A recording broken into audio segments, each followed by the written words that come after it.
YouTube, Zipdisk here with my second review of the day. I might do more reviews, I don't know. I've got lots of time. I'm working late tonight.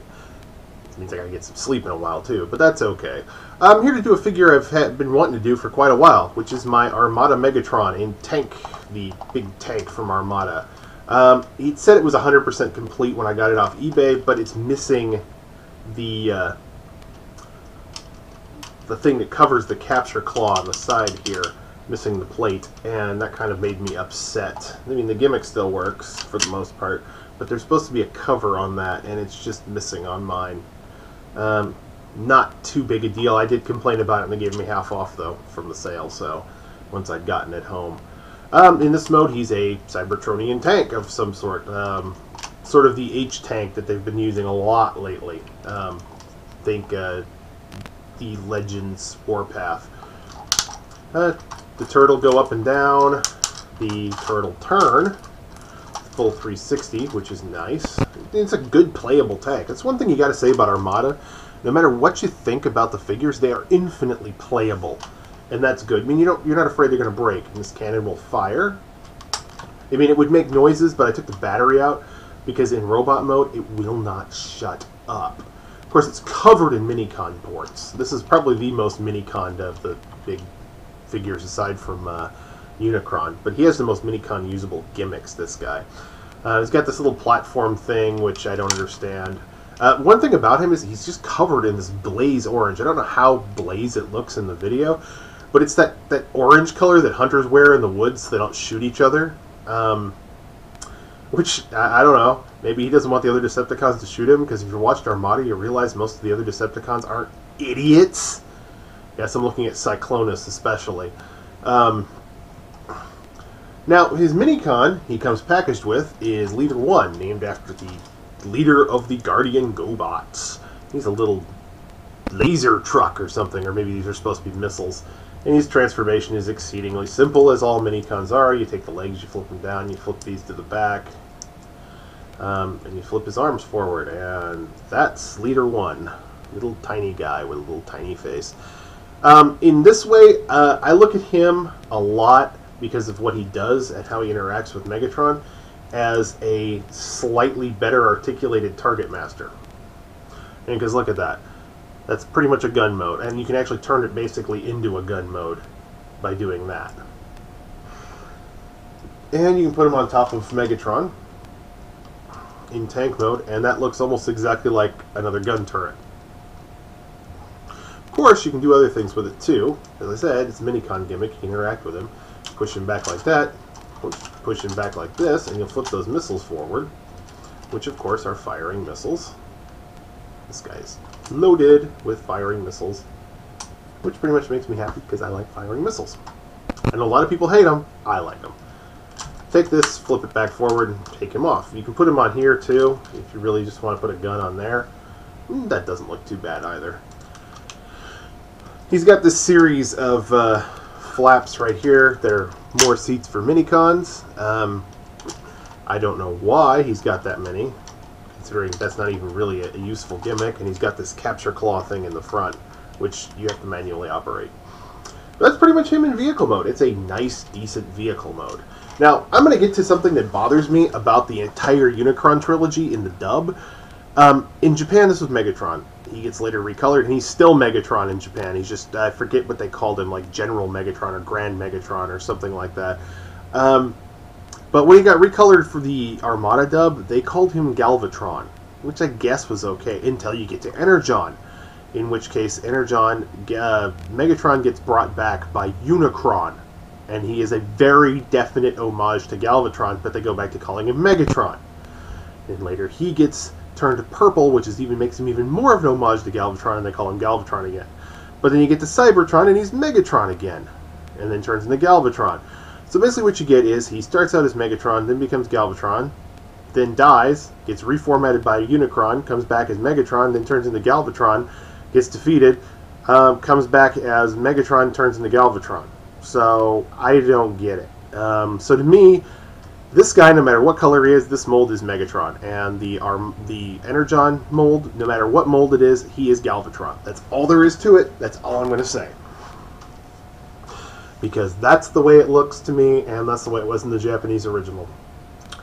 In a lot of ways, the first two series are better in the Japanese original, and even Galaxy Force/Cybertron is better in the Japanese original. I mean, not hugely better in the case of Energon, because Energon starts out as an interesting series and then goes downhill fast, and Super Link is pretty much the same way. But that's just me and my little nitpick. Anyway, on to robot mode.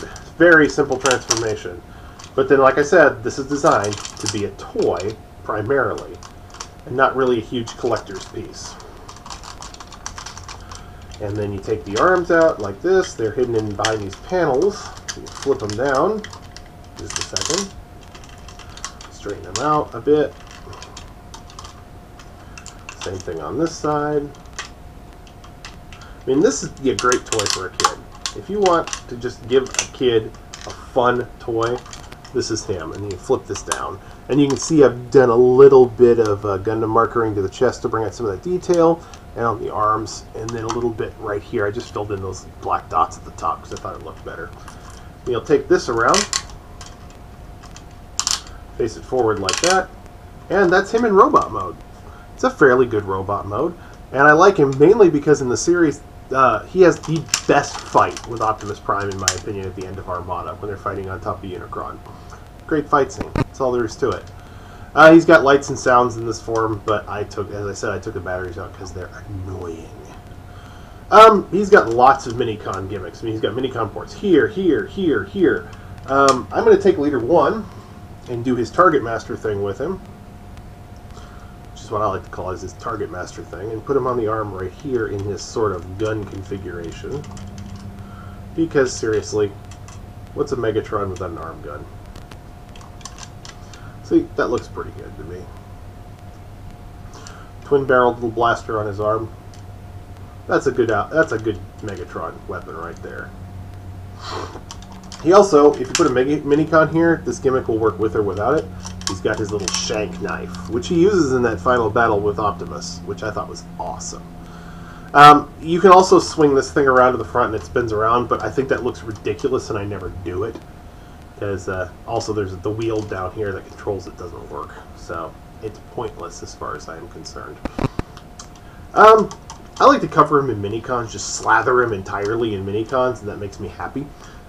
He's also got this Minicon capture thing down here, but you can't really put a single Minicon in there, except for some really small ones. Now let me show you how I display him. I take the knife, because I do like that knife out, and it can work sideways too, as far as I'm concerned. I don't really mind. I take Reptix, one of my Japanese Micron booster Minicons. Yes, he's a Predacon, but I don't care. We can create a universe battle. You know, when everybody from all those different dimensions are fighting Unicron, and be happy with it. And see, now he's got a little pet. He's got a pterodactyl sitting on his arm, and I think that looks pretty cool. I like the way it looks, but then I'm a kid at heart, and I like my dinosaurs, and I like my big robots. You put them together, and you make me happy. Take Rad Rogue, who is actually an Autobot, but hey, it's a universe battle. Autobots, Decepticons, they can work together against Unicron, right? Right. We'll put him on there. I think that looks pretty spiffy. Eventually I want to get Overcharge and put him on there, which is the new repaint of this Minicon. And then we'll take Rockblade, who I love his coloring, but I've shown you him before, so we'll just put him right on there. And one of his legs fell off. That's the problem with this Minicon. His legs are not the most stable pieces in the world. But that's alright. I don't mind. He's playable. That's the one thing I love about this whole Armada line as far as the toys go. They don't have the greatest look to them, and they're not the best figures in the world, and they're not really all that great for mature collectibles. But wow, these things are playable. So much interaction between the figures, so much play value.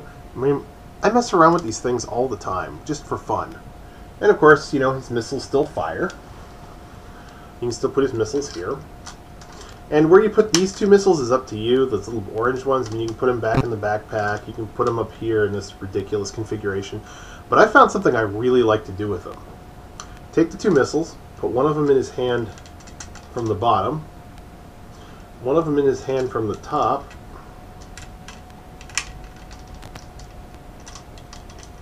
get this done correctly. I'll be right back in half a second. And suddenly, Megatron is even more further armed with a staff weapon. And since it's a day-glow neon orange staff weapon, you can say it's like a light blade or something. Like he's got a light staff, or he's doing Darth Maul cosplay. Whatever you want to say. I just like him. Pick him up if you can. I got him for cheap on eBay. You can probably find one yourself. I do recommend this figure. It is a lot of fun. Anyways, this is Zipdisk signing off for my second review of the day. Bye.